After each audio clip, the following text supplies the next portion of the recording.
하나님께서 세상을 이처럼 사랑하사 독생자를 주셨으니 이는 저를 믿는 자마다 멸망치 않고 영생을 얻게 하려 하심이니라.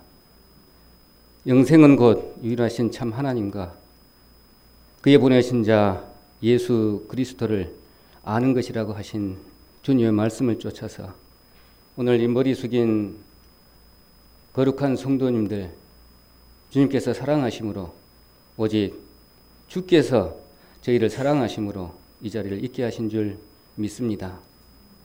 거룩하신 주님, 오늘 이 시간을 통해서 주의 종을 통해서 저희의 입술을 통해서 하나님의 말씀을 각각의 심령 속에 필요한 말씀으로 선포되어질 줄 압니다. 참 두렵고 또한 합당한 말씀으로 그 마음판에 심어져서 싹트기를 원하는 마음은 간절히 있지만 또 이 씨앗들을 쪼아먹고 또 흐트러져 버리게 하는 사단의 계획도 다 알고 있습니다. 주님, 말씀을 받을 때에 내 것으로 받아서 확실하게 씨앗이 기름진 땅에 뿌려질 수 있는 귀한 심령들이 되어질 수 있도록 주님 역사해 주시기만을 간절히 바라고 원합니다. 오늘 귀한 성도님들 한자리에 모이게 하셔서 하나님의 크신 긍휼과 또 사랑의 그 결정체가 이 자리를 있게 하신 줄 압니다. 흘려주신 보혈의 공로로 힘입어서 늘 주님 앞에 가까이 가고자 하는 마음이 저희 마음속에 용솟음 칠 수 있도록 허락하시고 또 혹 쓰러진다 할지라도 오직 주님께서 세상을 다 이기신 말씀에 덧입어서 또 일어서서 담대히 뛰고 걸어갈 수 있도록 주님 인도해 주시기만을 간절히 바라고 원합니다. 주님, 오늘 이 자리에 단에 섰습니다. 사단 마귀 틈타지 못하도록 지켜주시는 가운데에 입술에 재갈을 먹여주시고 또한 듣는 이의 심령도 또 분별할 수 있는 영을 더하여 주셔서 합당한 말씀으로 받을 수 있는 귀한 심령들로 지켜주실 줄 믿으면서 예수님 거룩하신 이름 받들어 기도드립니다. 예, 먼저 다시 한 번 더 인사드리겠습니다. 반갑습니다. 저 해외에서 거제도에서 비설거지를 하고 우리가 오다 보니까 많이 피곤합니다. 피곤한 녀석이 좀 이렇게 역력하고 그렇지만 또 몸은 피곤하지만은 또 심령 안에는 또 주님께서 주시는 힘으로 또 여러 가지 또 일을 다 담당해 갈 수 있다 또 여겨지고 그런 힘을 주시는 힘으로 또 이 시간을 통해서 또 교제를 나누고자 합니다. 일단 말씀 보도록 하겠습니다. 일단 먼저 계시록 1장 13절 하고 한번 같이 보실까요? 계시록 1장입니다. 1장 13절 같이 보시겠습니다. 계시록 1장 13절 400장 정도 되겠네요. 400페이지. 자, 촛대 사이에 인자 같은 이가 발에 끌리는 옷을 입고 가슴에 금띠를 띠고 스가랴 4장 7절 한번 보겠습니다.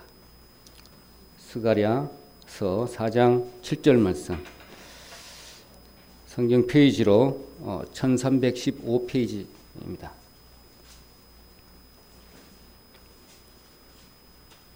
(1315페이지) 스가랴 4장 7절 말씀 한 구절만 보도록 하겠습니다.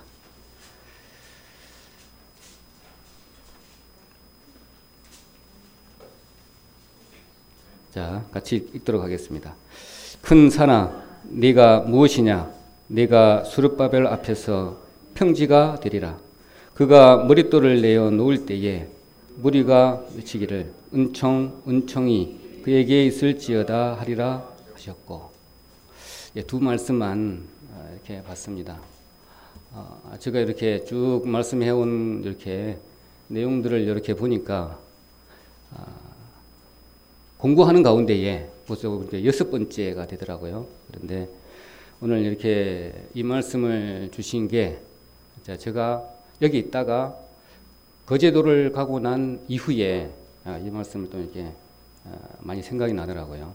그래서 여기에 있었을 때는 내 집 같고 또 편안했지만 거기 가게 되면 뭔가가 이제 딱 환경이 틀리기 때문에 또 주기가 하나님께서 이제 저를 또 이렇게 연단하는 그런 과정이 또 있는구나, 또 이런 생각도 이렇게 가지면서 이 말씀을 같이 보게 되었습니다. 전번에 이제 5번째 이어서 추가적으로 더 우리가 성도님과 같이 상고하고자 하는 좀 내용이 좀 있어서 이 말씀을 정했습니다. 그래서 간단하게 좀 말씀을 좀 먼저 드리자면, 우리가 전번에도 수요일 날 말씀을 좀 드렸지만, 이 계시록의 특징은 우리가 고난이라고 우리가 잘 알고 있습니다. 그리고 어떤 때에, 어떤 고난 가운데에 또 그리스도인들이 그런 고난을 이기고 또 그런 여러 가지 부분들을 또 극복하고 또 주님 앞에 섰을 때, 오늘 말씀도 있고 우리 찬송가에도 있지만 어떻게 영광을 받을 것인가에 대해서 쓴 것이 또 요한계시록의 또 주제이기도 합니다. 그래서 전번에 말씀드렸던 내용 보면은 계시록 1장 9절에도 보면 그런 내용이 있습니다. 나 요한은 너희 형제요 하면서 예수의 환난과 또 나라의 참음에 동참하는 자라, 그렇게 말씀하신 부분들이 이렇게 주제와 어떤 특징을 대변해주고 있습니다. 그래서 어떤 형편에 내지는 어떤 상황에 있어서 각각의 처해진 상황들은 틀리겠지만, 지금 요한계시록을 받고 있는 이런 사람들의 상황하고 지금 현재 우리가 처해 있는 상황들하고 각각의 잘 모르는 상황 속에서 처해 있는 상황들이 이와 동일한 상황에 있을 겁니다. 그래서 우리가 이거 받는 내용들은 각각의 내 것으로 받는다면 큰 은혜가 되겠다, 이렇게 여겨집니다. 그래서 환난과 여건과 고난 가운데 있는 사람들에게 편지를 보내는 내용이 오늘 계시록 1장 13절에 간략하게 한 구절을 적었지만, 우리는 이 내용들을 봤을 때 잘 몰라요. 어떤 내용을 가지고 말씀을 하시는지.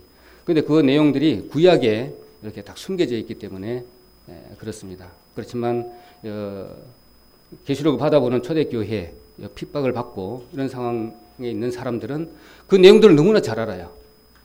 한마디만 딱 하게 된다면 딱 그대로 내용을 알고 있는 그런 사람들입니다. 그렇지만 우리는 이방인이기 때문에 그런 내용들을 잘 알 수가 없는 거죠. 그래서 우리가 이걸 배우는 목적도 있는 거다, 이렇게 여겨집니다. 그래서 우리가 어려운 부분은 뭐냐면, 이 기록한 배경이 우리나라 문화가 아니기 때문에 더 그렇다는 말씀을 전번에 드린 것 같습니다. 그래서 우리는 좀 더 연구를 해야 되고, 또 확실한 뜻을 이렇게 받고 또 우리 삶에 적용을 하려면 그 내용을 정확하게 모르면 또 오역을 할 수가 있고, 또 나름대로의 유익한 것도 다 받겠지만 또 흐릿한 부분을 또 받을 수가 또 있는 부분이 있기 때문에 우리가 정확하게 알면 또 확실한 것을 우리가 또 받을 수 있겠다, 그렇게 여겨집니다. 그래서 쭉 이렇게 구약을 이렇게 보니까 한 번에 이렇게 딱 이야기를 안 했어요. 예, 어떤 배경을 설명하고 또 그 다음에 비유를 말씀드리고 그 다음에 이렇게 상징으로 이렇게 말씀한 이유가, 다른 사람은 알아듣지 못하게 구원받은 사람들만 이렇게 알 수 있도록, 내지는 하나님의 영을 가진 사람들만 소통할 수 있도록 기록한 것이고, 제일 중요한 것은 이 말씀을 보존하기 위한 것이잖아요. 아무나 읽고 해석해버린다면 역사를 다 알고 있는데 이 말씀이 지켜지겠습니까? 왕들이 가만히 안 있겠죠. 이런 부분이 이렇게 숨겨져 있다 보니까 저희들이 좀 연구를 해야만이 되는 상황들도 저번 시간에 말씀을 좀 드렸습니다. 오늘은 아까 13절의 내용만 하나 가지고 우리에게 좀 교훈을 얻고자 합니다. 촛대 사이에 인자 같은 이가 가슴에 발에 긴 옷을 입고 끌리는 옷을 입고 또 가슴에 금띠를 띠고, 이런 말씀이 도대체 잘 모르잖아요. 그래서 이렇게 쭉 이 말씀을 풀려면 스가랴서를 또 볼 수밖에 없는 그런 상황이 이렇게 여겨집니다. 그래서 스가랴서를 또 배워야 되고 이런 부분들이 우리에게 맡겨져 있는 것이죠. 그래서 스가랴서를 이렇게 보게 되면 그 내용이 정말 성전 재건의 내용이지만 인자하고 또 긴 옷 이런 부분들도 우리가 알아야만이 이 내용이 또 연결돼서 우리가 이해를 할 수가 있습니다. 그래서 1장 13절에 보면 처음 볼 때의 환상을 지금 말씀하고 있습니다. 그래서 촛대 사이에 인자 같은 이가 왔다 갔다 하는데 그걸 어떻게 우리가 이해를 하겠습니까? 그래서 스가랴서를 보면 그 내용들이 다 알 수가 있습니다. 그래서 먼저는 인자 같은 이가 어떤 모습인지를 먼저 알아야 되기 때문에 다니엘서 7장 13절 한번 볼까요? 다니엘서 7장 13절 한번 보도록 하겠습니다.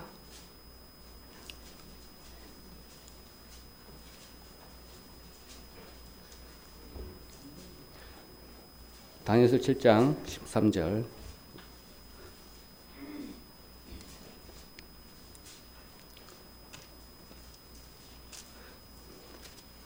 다니엘서 7장 13절.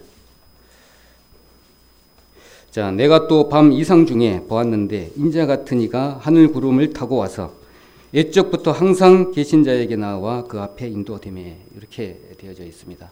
우리가 잘 아시는 부분인데 하나님께서 우리 인간들에게 나오시려면 우리가 볼 수도 없는 존재이기 때문에 사람과 같은 그런 존재로 이렇게 나타나는 그런 모습을 표현한 것입니다.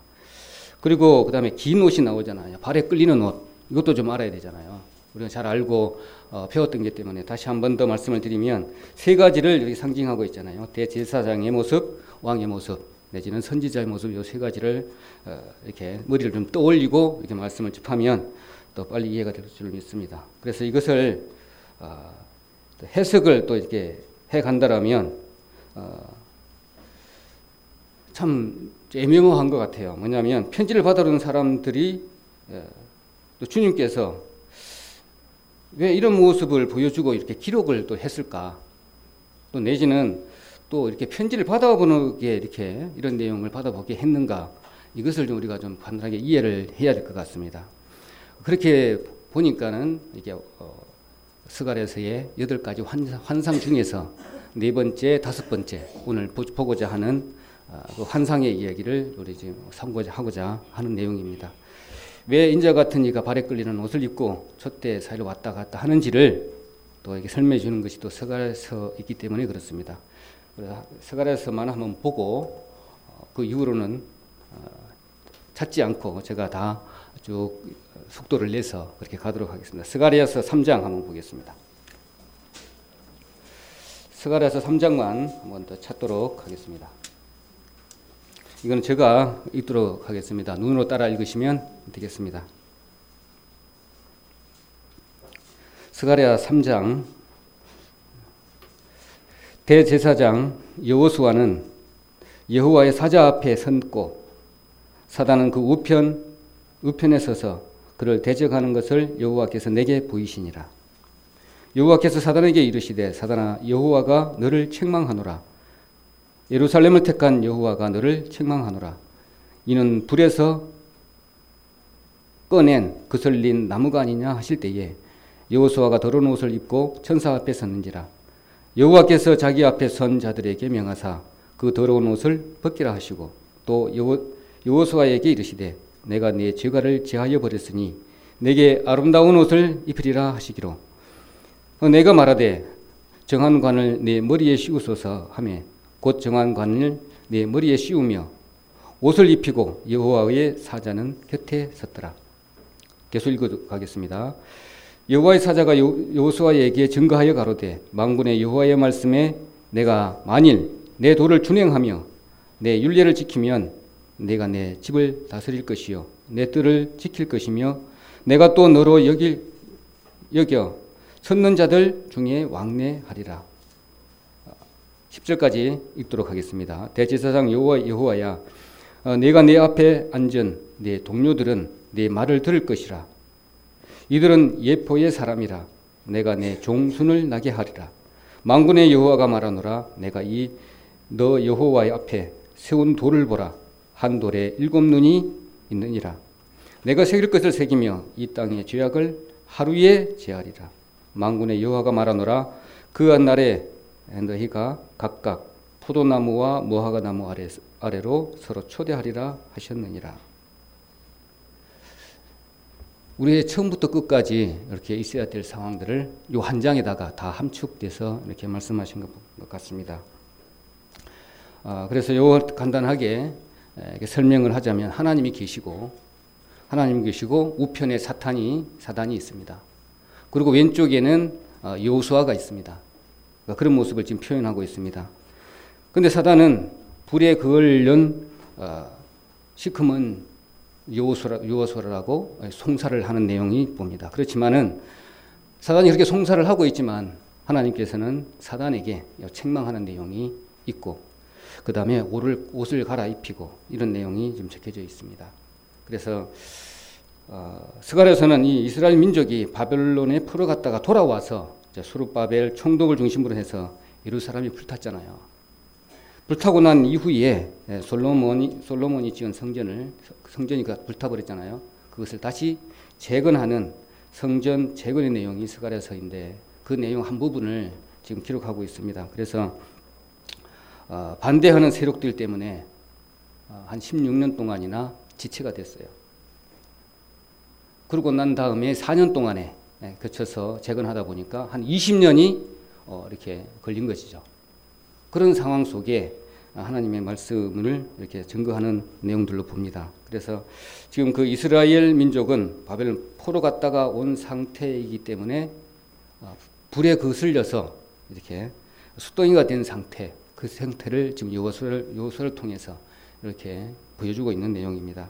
그래서 숫덩이가 된 그런 상태가 이미 타버렸고 이스라엘 민족이 또 징계를 받아서 또 비참한 모습으로 있는 그 백성들을 표현을 이렇게 하고 있습니다. 그래서 죄악이 가득한 이스라엘 민족이 하나님 앞에 징계를 받은 이스라엘 민족의 그 비참한 모습을 사단은 보고 네가 그런 모습이 아니냐. 하나님 저 여호수아는 참 저런 사람입니다. 시커멓습니다. 이렇게 송사하고 있는 내용을 천사인 하나님이 이렇게 보시고 여호수아를 책망하는 것이 아니고 여호수아를 징계하는 것이 아니라 도리어 사단을 책망하고 또 이렇게 벌을 주시는 그런 내용입니다. 그래서 여호수아를 상징하는 부분이 이스라엘 그 민족의 모습입니다.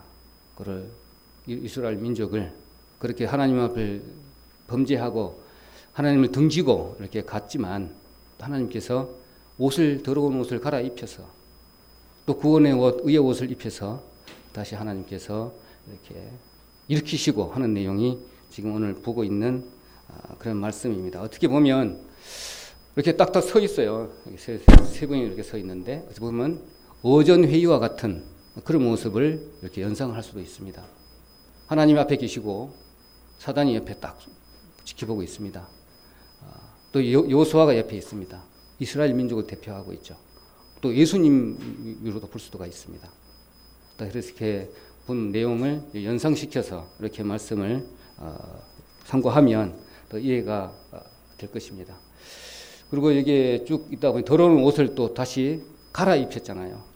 갈아입은 그것은 예수님의 모습이죠. 우리가 다시 옷을 갈아입은 거잖아요. 그래서 그 예수님은 하나님의 아들인 동시에 모든 사람의 죄를 대속하는 또 속죄의 양 예수님의 모습이기도 합니다.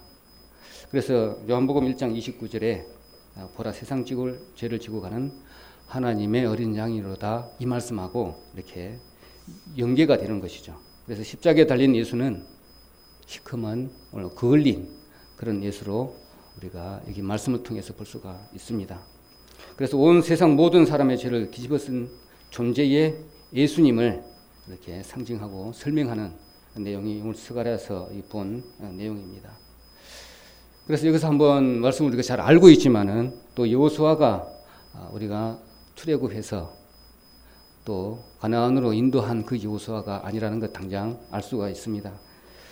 바벨론 표로 갔다가 다시 돌아올 당시에 대제사장인 모습입니다. 그분의 이름이 여호수아이기 때문에 착각을 하시면 좀 이렇게 내용이 잘못될 수가 있으니까 참고하시길 바랍니다. 그리고 그런 여호수아 시커먼 모습으로 나온 그 여호수아를 보고 사단은 늘 송사를 하죠. 우리에게도 마찬가지입니다.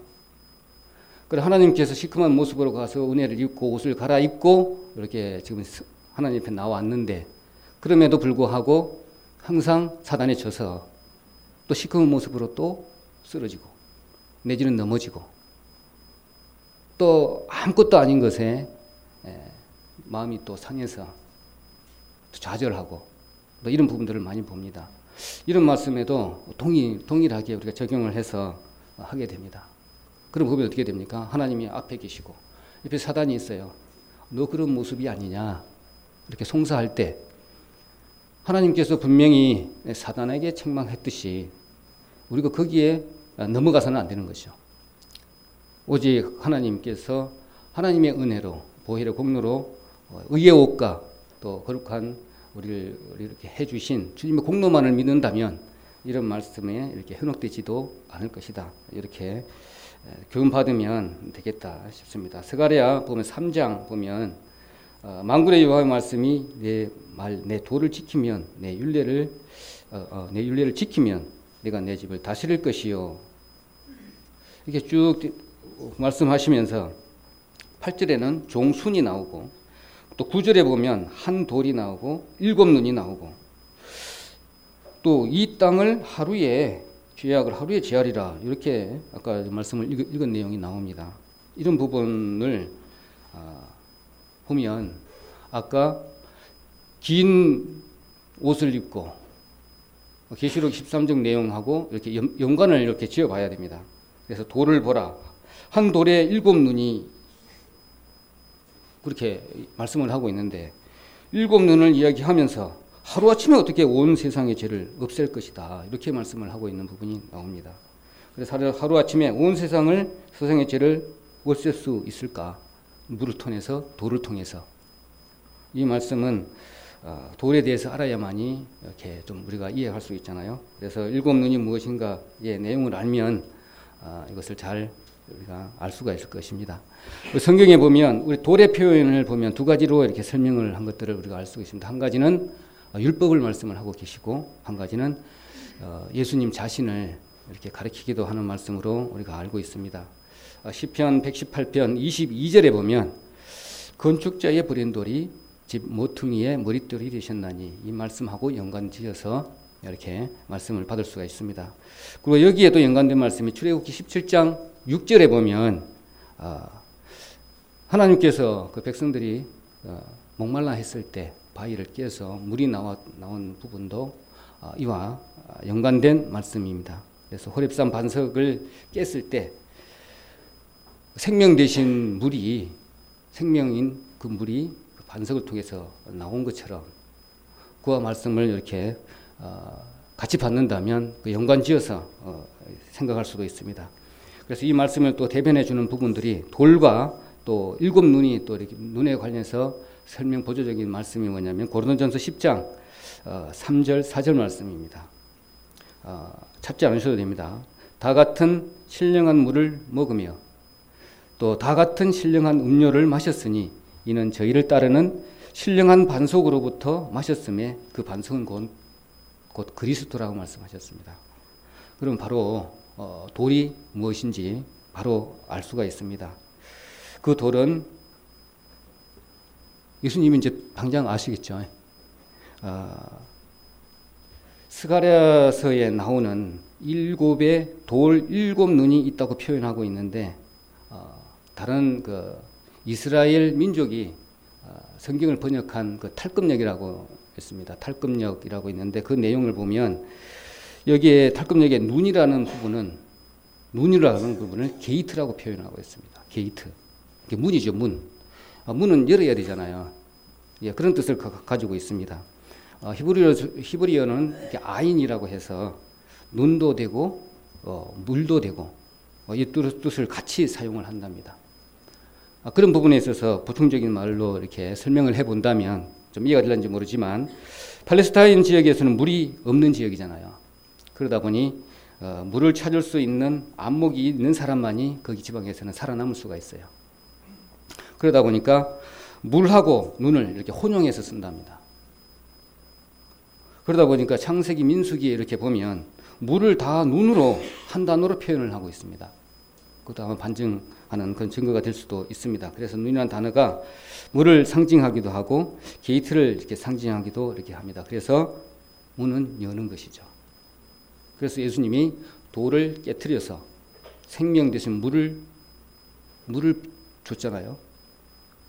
그거가 지금 연관되어 있습니다.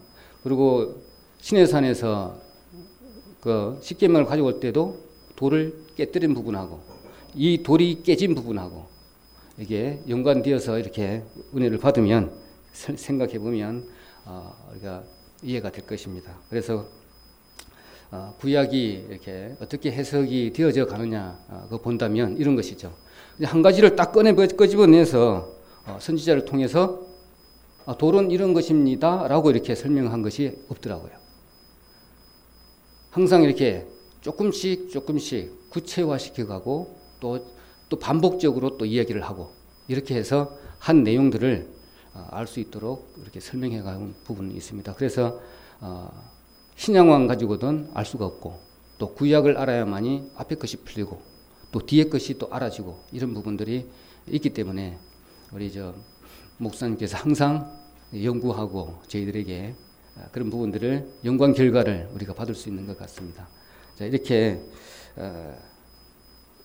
말씀이 이어지고 그래서 돌은 예수님을 상징하는 것으로 이렇게 이해가 하면 될 것입니다. 그래서 그 돌이 깨져야 되는 거잖아요. 시내산에서 돌을 받아왔을 때도 돌이 안 깨지면 그 백성들이 죽을 수밖에 없는 상황에 있는 것처럼 광야에서 목말라 있을 때 백성들이 목말라 있을 때 예수님이 돌 대신 예수님이 깨져서 거기서 생수가 나와야만이 그것을 마셔야만이 백성들이 갈급함을 해결을 하고 살 수 있는 것처럼 동일합니다. 그래서 그 돌이 나와서 생수되는 그 물을 우리가 마실 수가 있는 것입니다.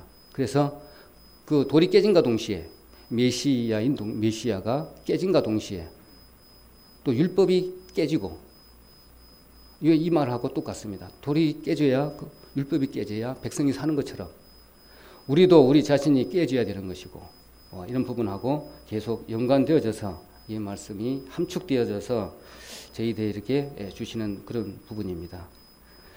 그래서 항상 왜 저것을 그랬을까? 의심을 계속 가진다면 그 부분들은 나중에 이렇게 풀리는 그런 부분들을 이렇게 보게 됩니다. 그래서 출애굽해가지고 십계명을 가져왔을 때 그 십계명이 깨진과 동시에 우리 율법이 깨졌잖아요. 율법이 곧 법이지 않습니까? 그 법이 깨지면 죄가 없어집니까? 어떻게 됩니까? 죽은 순간에 예수님이 죽은 순간에 율법이 깨졌잖아요. 그러면 법이 없어졌기 때문에 법이 없으니까는 죄를 물을 근거가 하나도 없는 것이죠. 이런 거와 마찬가지로 돌에 관련된 내용들을 그렇게 이해하신다면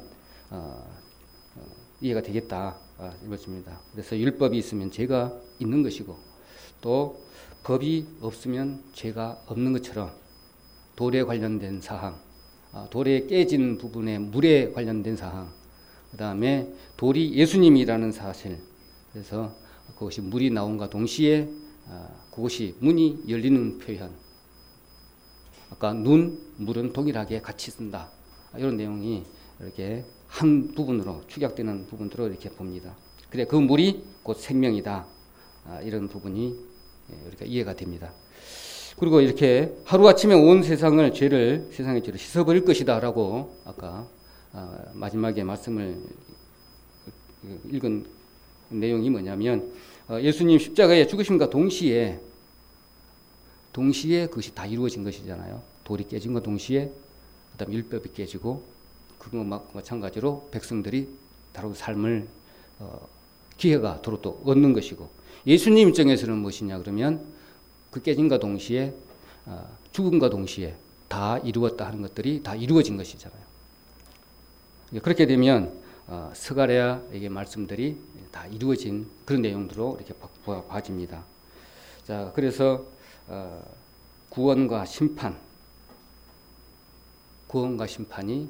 아까 이것처럼 메시아인 돌이 깨진 것처럼 동시에 구원과 심판이 한날에 쫙 이루어지는 내용입니다. 우리들과 같이 지금 하나님의 진리의 말씀을 깨닫고 있는 사람들은 참 천국에 소망이 있지만 그렇지 못하고 있는 사람들은 참 비참한 노아 홍수의 심판을 기다리고 있을 수밖에 없는 그런 양면이 딱 이렇게 같이 공존하는 것들을 이렇게 보게 됩니다. 어떻게 그런 은혜가 느껴지십니까? 이 말씀을 이렇게 상고할 때 그런 생각이 좀 들어지더라고요. 아침에 거제도에 가게 되면 이런 부분이 여기와 거의 똑같은 시간에는 일어나요. 5시에 일어나니까 5시에 딱 일어나서 준비를 해서 한 35분 정도 되면 이제 나갑니다. 나가면 사무실에 도착하면 얼마 안 걸려요. 가까워서. 그리고 이제 아침에 좀 내가 제일 일찍 가요. 그 사무실 많이 있는데 제가 먼저 문을 열고 들어가면 한 10분, 한 20분 정도 시간이 좀 있어요. 그러면 이제 사람들이 와요. 그 시간에 이제 여러 가지 이제 기도도 하고 이제 말씀 볼 때도 있고 그렇게 합니다. 그리고 나면 한 사람 오게 되면 그때부터는 이제 업무 관련 이렇게 계획을 좀 잡습니다. 그리고 나면 바로 35분 되면 현장을 나가야 돼요. 식사할 시간도 전혀 없어요. 어떻게? 그러니까 각자 다 어떻게 개인적으로 알아서 해야 돼요. 이제 그런 부분이 있더라고요. 그런데 이제 또 거리가 너무 멀어요. 이거 들어올 시간도 애매모호해요. 또 통제도 많이 받기 때문에. 그리고 마음대로 또 다닐 수도 없고 차도 없어요. 그러다 보니까 가까운데 또 식당을 찾아서 식사를 하고 또 오후에 바로 시작돼요. 그러니까 좀 상당히 이렇게 힘들어요. 이제 큰 부분이 있다 보니까 나름대로 이제 꾀가 생기잖아요. 그러면 이제 호주머니에다가 뭘 집어넣고 또 이제 나름대로 가방에다가 뭘 메고 다녀갖고 이제 뭐 좀 싸갖고 다니고 막 그런가 보더라고요. 보니까는 가방에 뭔가 있어요. 자전거 타고 다니는 사람, 오토바이 타고 다니는 사람 있어요. 그러면 참 궁금해요. 저 안에 도대체 뭐가 있을까 가방에. 참 궁금해요. 그래서 나도 이제 저렇게 좀 밤을 하나 사야 되겠다. 성경책 하나 넣고 뭐 다른 거 노트북 아티브 탭 하나 넣고 뭐 이렇게 좀 해야 되겠다. 그런 생각이 딱 들더라고요. 그래서 주님께서 또 이 부분에 또 무슨 또 부분을 역사하실지 또 기대도 어떤 때는 이렇게 해봅니다. 그러다 보니까 재미는 또 있어요. 기대도 되지만. 그래서 오늘 몸은 피곤하지만 또 이 말씀으로 또 이 성도님들과 대하는 또 그런 기쁨도 또 크잖아요. 그 힘으로 이렇게 준비는 이렇게 잘 못했지만은 그래도 이거 그동안에 했던 것만 가지고라도 우리 나누고 싶다. 그런 마음으로 단에 좀 쓴 것입니다. 그래서 주님께서 허락하시는 만큼만 저는 이렇게 하고 또 주님께서 반드시 아시더라고요. 딱 명령을 딱 하게 되면 나는 정말 할 수 없는데 그 맛이 먼저 딱 든과 동시에 윤영경 전도사님께서 항상 말씀하시지만 그런 부분에 이렇게 많이 훈련이 돼 있어요. 저 같은 경우에 아이고 막 할랍니다. 이렇게 마음이 팍 돌아서요. 그러니까 뭐 보면은 오늘 주제도 마찬가지지만 어떻게 보면 나의 큰 산이에요. 큰 산이 탁 앞에 가로막고 있으니까 용기도 잃고 막 이렇게 됩니다. 그렇지만 아까 시커먼 여호수아의 모습이지만 주님께서 송사한 그 사단을 또 책명한 것처럼 하나님께서 온전히 이렇게 더러운 옷을 갈아입혀 주신 그 모습을 보게 되면 나의 모습도 이렇게 비춰지잖아요. 그러면 이제 힘이 나는 거죠. 그래서 다시 또 할 수 있는 그런 힘이 저에게 또 주시는 것 같습니다. 그래서 오늘 또 다시 본문으로 이렇게 넘어가 보면 오늘 제일 마지막에 10절에 나왔던 거 있잖아요. 포도나무와 그 무화과 나무 아래서 이 부분이 난 제일 마음에 들더라고요. 정말 이게 나는 뭐 관용적인 유대 사람들의 관용적인 그 수거이고 이렇게 용어이지만 이게 우리가 꿈꾸는 그런 부분입니다. 열왕기상 4장 25절에 보면 솔로몬의 사는 동안에 유다와 이스라엘이 단에서부터 브엘세바에 이르기까지 각기 포도나무 아래와 그다음에 무화과 나무 아래서 안연히 살았더라. 이런 내용인데 정말 태평 성대한 그런 삶을 이렇게 비유적으로 표현한 내용입니다. 지금 계시록을 받아보는 백성들은 환난과 핍박과 같은 눈앞에 바로 죽어가는 그런 상황 속에서 요한을 통해서 그 계시록을 기록한 내용을 우리는 잘 봐도 잘 금방 이해를 못하지만 그 받아보는 하나님의 계시를 받은 사람들의 그 마음속에는 이런 강력한 메시지가 아니고서는 그 사람들이 그런 환란 속에 이길 수 있는 힘을 받을 수 없다고 이렇게 생각이 들어져요. 그렇다면 그런 강력한 메시지일 것이라는 것이죠.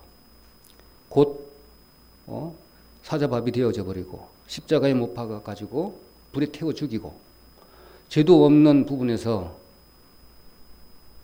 무차별하게 여기 당하고 있는 그런 상황에 처해져 있는 것이죠. 그 로마의 큰 엄청난 권력 하에 그냥 쓰러져 죽는 거예요. 그런 사람을 말씀으로 이렇게 메시지를 주려면 뭡니까? 계시록의 특징이 고난이니까 끝까지 참으라는 그런 내용입니다. 그 뒤에는 이 엄청난 그 무화과 나무 아래 아니 포도나무 아래 이런 엄청난 부귀영화, 평안과 완벽한 만족이 있기 때문에 우리는 그거 다 확보한 그런 우리 사람들입니다.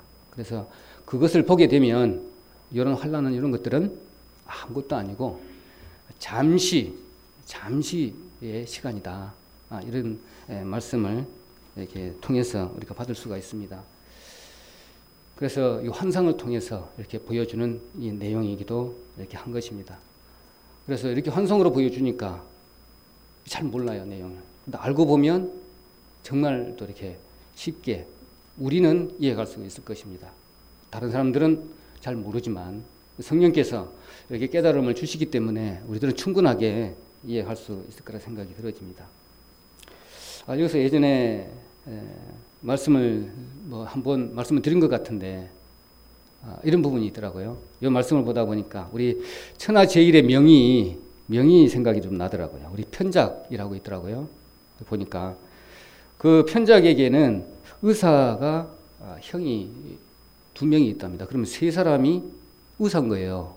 근데 그 중에서 막내 그 편작이라는 사람이 제일 막내인데 이름이 제일 많이 이렇게 날려진 의사입니다.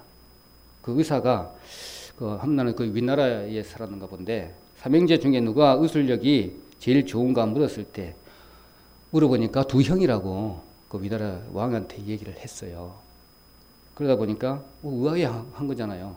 이름은 셋째가 이름은 더 날리고 있는데 그래서 궁금해서 형들보다 내 이름이 천하제일로 알려진 이유가 뭐냐고 물었을 때 대답이 뭐냐면 맏형은 환자가 증상을 느끼기도 전에 다 안다는 거죠. 얼굴만 보고 미리 치료해 줍니다. 이렇게 표현을 했고 그 다음에 둘째 형은 환자의 병세가 좀 미약할 때 또 간단한 치료를 이렇게 받은 걸로 해서 이런 행위로 합니다.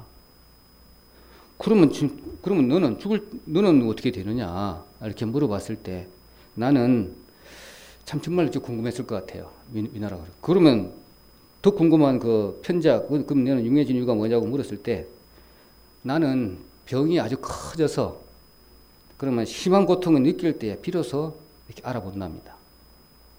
그래서 맥을 보고 처방을 하고 함부를 또 이렇게 돌아내야 되고 칼을 내어서 어떻게 해야 되고 묶어야 되고 붙여야 되고 나는 이러다 보니 병에 걸린 자의 환자에게 충격을 제일 많이 줘야만이 그런 능력밖에 없다는 것이죠.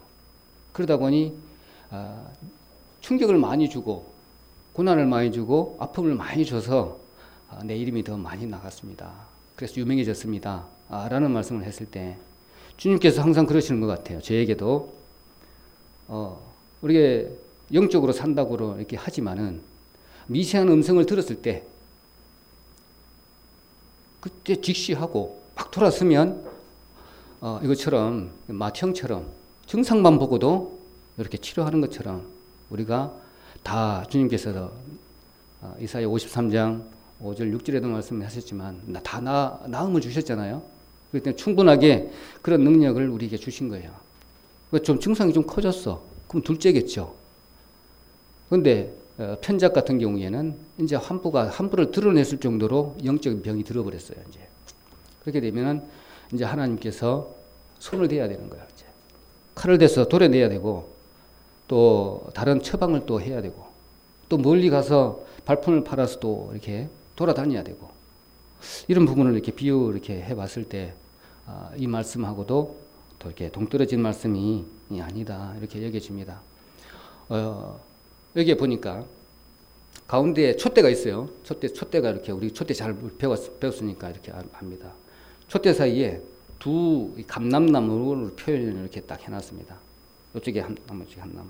근데 두 감람나무라고 표현을 하면서 저 뒤에 아까 읽었지만 4장에 이렇게 나오지만 말씀을 드린다면 하나는 감람나무로 표현하면서 뒤에 가지라고 또 표현을 해요. 그 가지라고 표현하면서 그 가지는 열매를 상징을 합니다. 그래서 왜 등잔이 왜 이렇게 생겼을까 참 궁금했습니다. 그렇지만 그 안에 그 안에 관 사이에는 구멍이 다 뚫렸다네요. 참 그것을 갖다가 망치로 두들겨서 등대를 만들었는데 어떻게 관을 안에다가 구멍이 나게끔 만들까 참 이제 궁금하기도 합니다.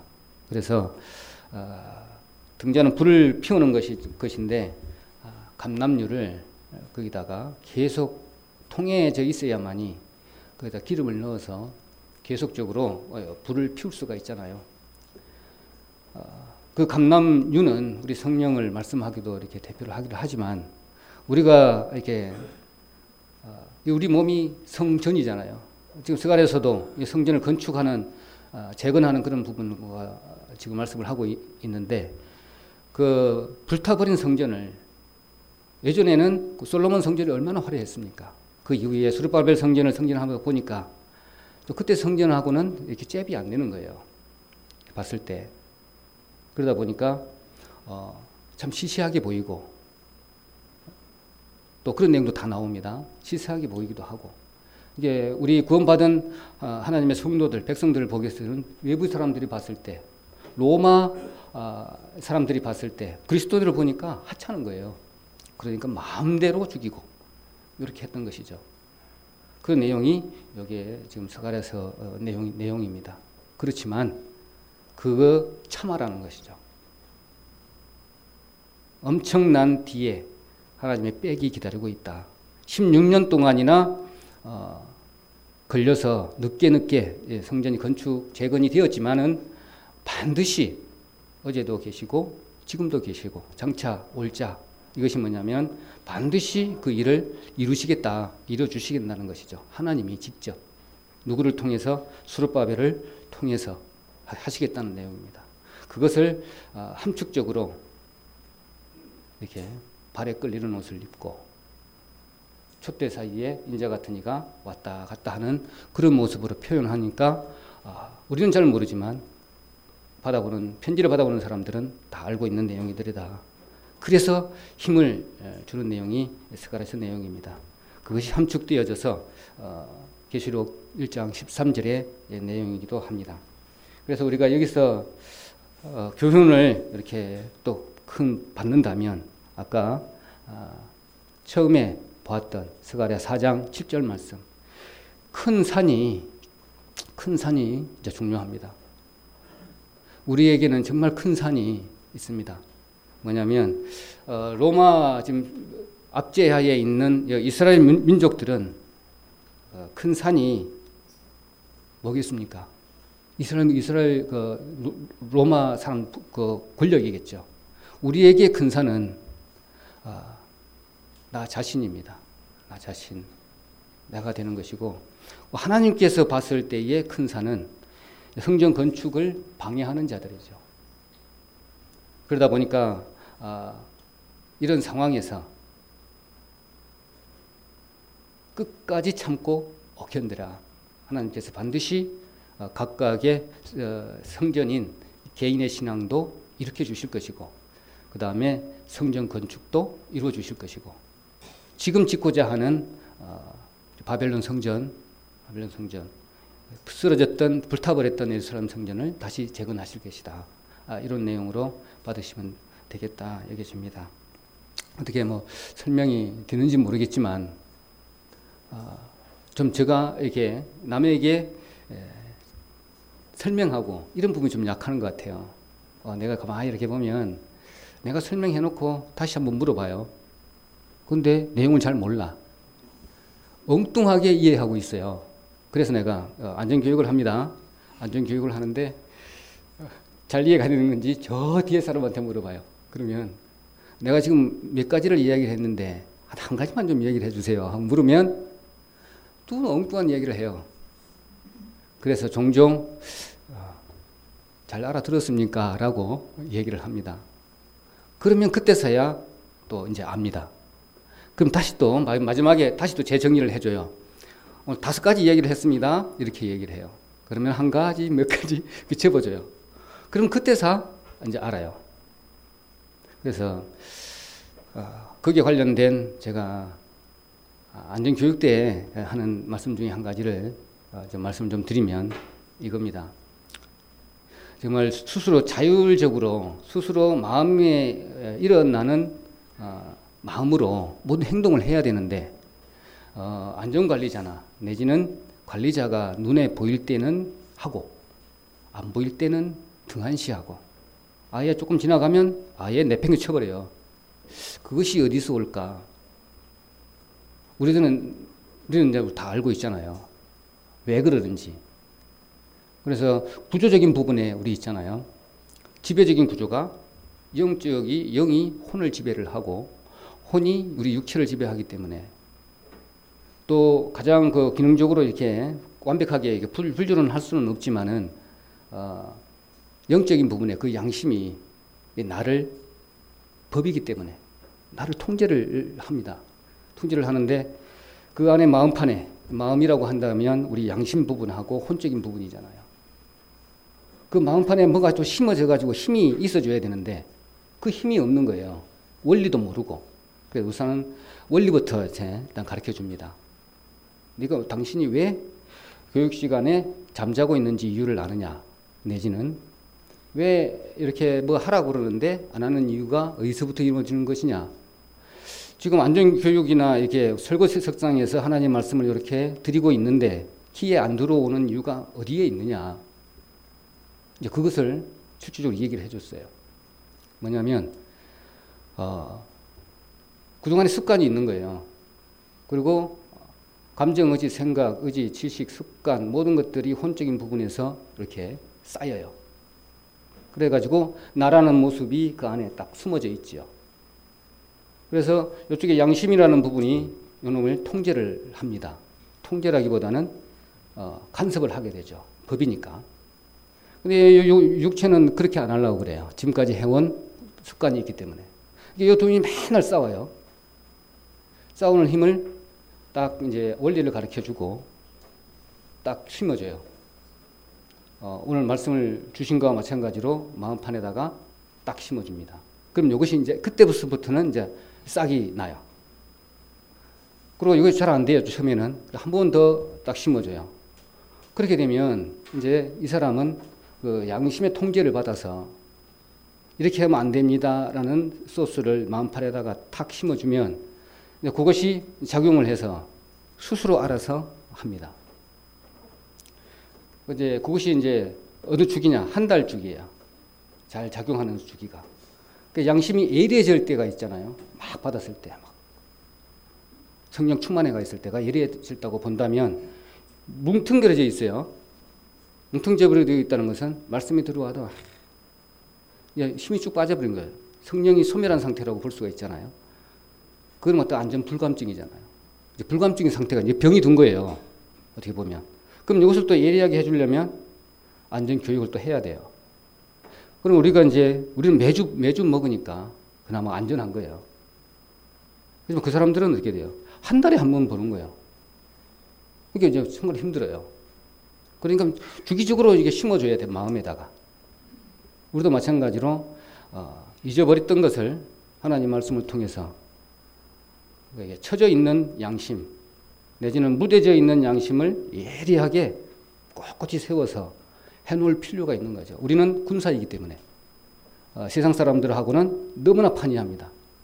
그러다 보니까 매주 먹어서 내가 바로 서서 예리한 양심이 찔리면 그 말씀을 통해서 미세한 음성이 들릴 때 그때 힘이 나오는 거죠.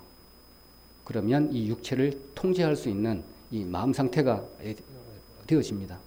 오늘도 몸 피곤해요. 눈 막 깜깜거려요. 눈 끝발 하나 이게 얼마나 무거운지 몰라요. 그렇지만 져버린다면 그냥 쭉 잠으로 이어지는 것이죠. 그렇지만 성령께서 우리 마음판에 있는 예리한 양심이 콕 찌르면 아이고 깜짝하고 일어나서 준비해가지고 우리 육체를 이길 수 있는 힘이 생기는 것이죠.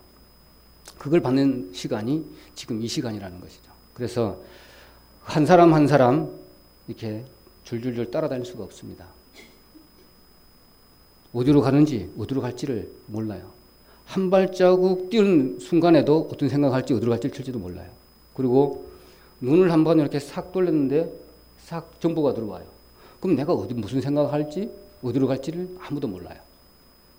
그래서 하나님께서 우리 심령 안에 오늘 성전 건축을 하는 것처럼 단단하게 차곡차곡 이렇게 지어져가는 돌로서 또 성전을 지어가는 펀으로 이렇게 했지만 우리 마음 상태를 보고 하나님과 예수님 모습으로 닮아가는 모습으로 지어가는 과정을 지금 설명하고 있는 내용입니다.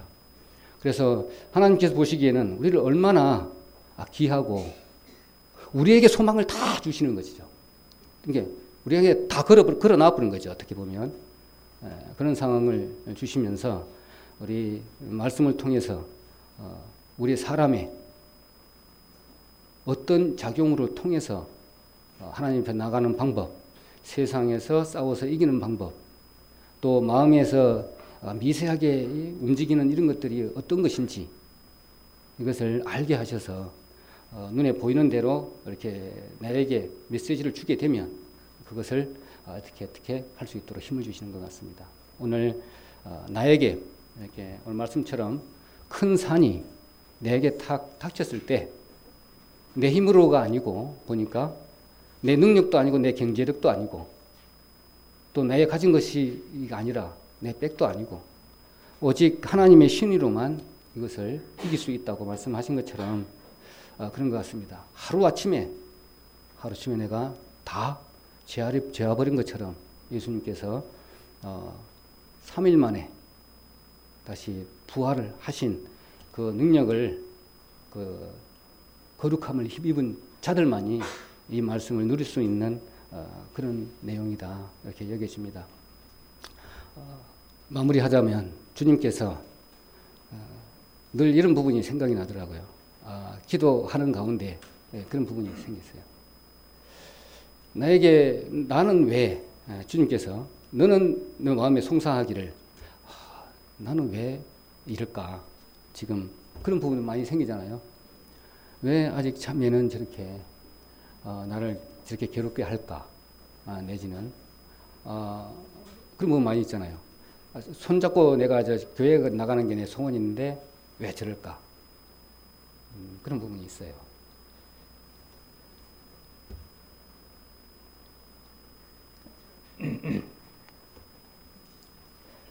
그러다 보니까 기도하는 부분이 있습니다.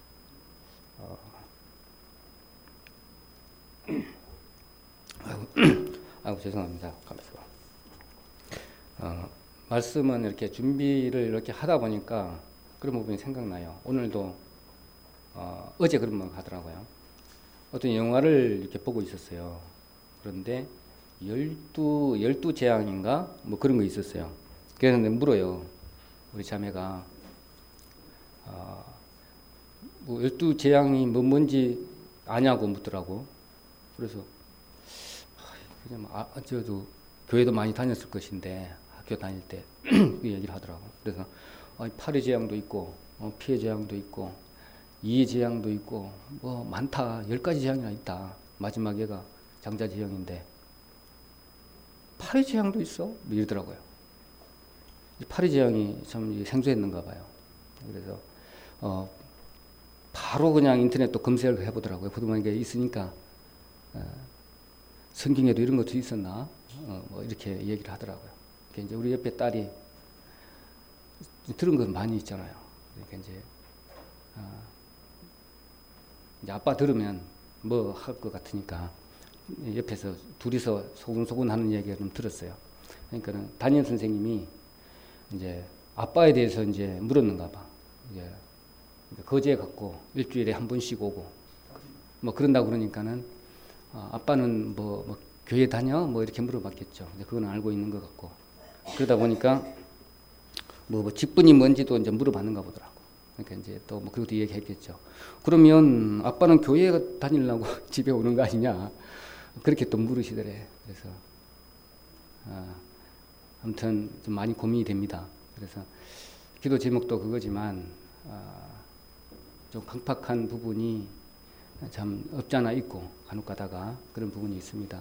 또 이렇게 일어서려고 하다가도 또 쓰러지고 이런 부분이 있는데 오늘 말씀을 또 이렇게 변주어 보니까 16년 동안이나 성전 건축이 지연이 됐는데 누구 조상들이 수르바벨을 통해서 하나님께서 이렇게 16년 동안이나 핍박 아래 이렇게 지연이 됐는 거 너 알잖아. 그렇지만 반드시 4년 동안에 20년 동안에 거쳐서 다 완성했지 않냐. 힘을 내라. 끝까지 견디고 싸워라. 그 뒤에는 반드시 영광이 있고 그에 합당한 면류관이 너희에게 주어진 것을 너가 알지 못하느냐. 그거 믿고 하다 보니 사자에게 물려 죽어도 이렇게 찬송을 할 수가 있고 또 십자가에 박힌 채로 이렇게 불에 타 죽어도 이렇게 마음의 평안함을 누릴 수 있는 그들의 모습을 이렇게 상상을 이렇게 해봅니다. 해보면 우리가 처해 있는 각각의 이런 환난과 핍박 내지는 어려움 속에 있다 하더라도 그런 부분은 정말 잠깐이고 아무것도 아니다. 믿음의 눈으로 본다면 그 큰 산이 가려서 안 보이는 저쪽 편에도 믿음의 눈으로 이렇게 꿰뚫어 본다면 다 이렇게 볼 수가 있는 우리들이다 여겨집니다. 그래서 말씀으로 세상에 이렇게 큰 산이 여러 모양으로 있겠지만은 그 큰 산들을 정말 우리에게는 아무것도 아니다. 오늘 말씀도 마찬가지입니다. 큰 산아, 네가 무엇이냐? 이 말은 너 아무것도 아니다. 이 말이거든요. 비꼬는 말이잖아요.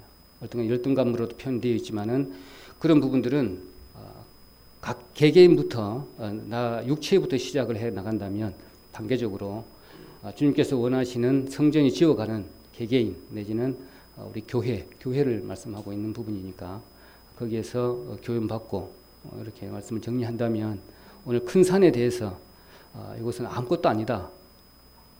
하나님께서 다 이루어질 줄 믿습니다. 예, 기도드리겠습니다.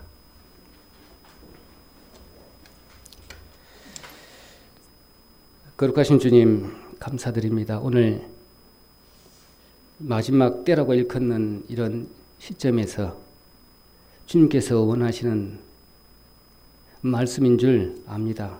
주님, 우리 심령 안에 늘 힘들고 또한 어려운 여러 가지 처해 있는 상황들이 큰 산임을 우리가 깨닫고 또 그 큰 산들이 우리를 발목을 잡고 내지는 쓰러뜨리려 합니다.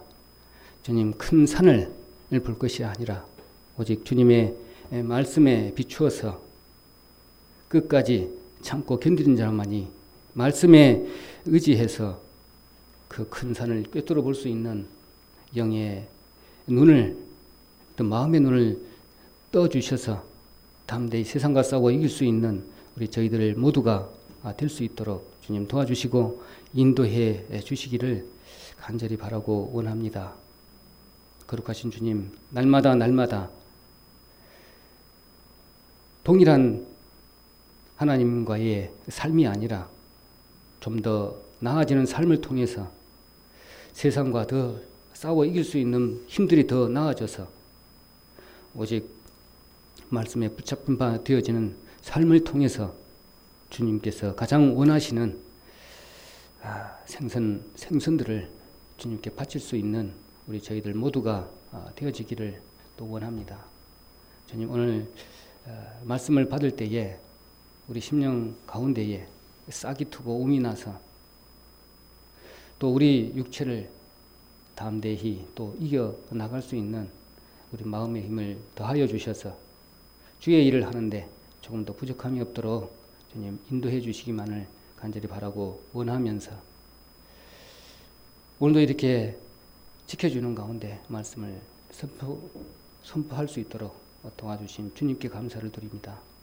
주님 감사를 드리오며 예수님의 이름 받들어 기도드립니다. 아멘. 수고하셨습니다.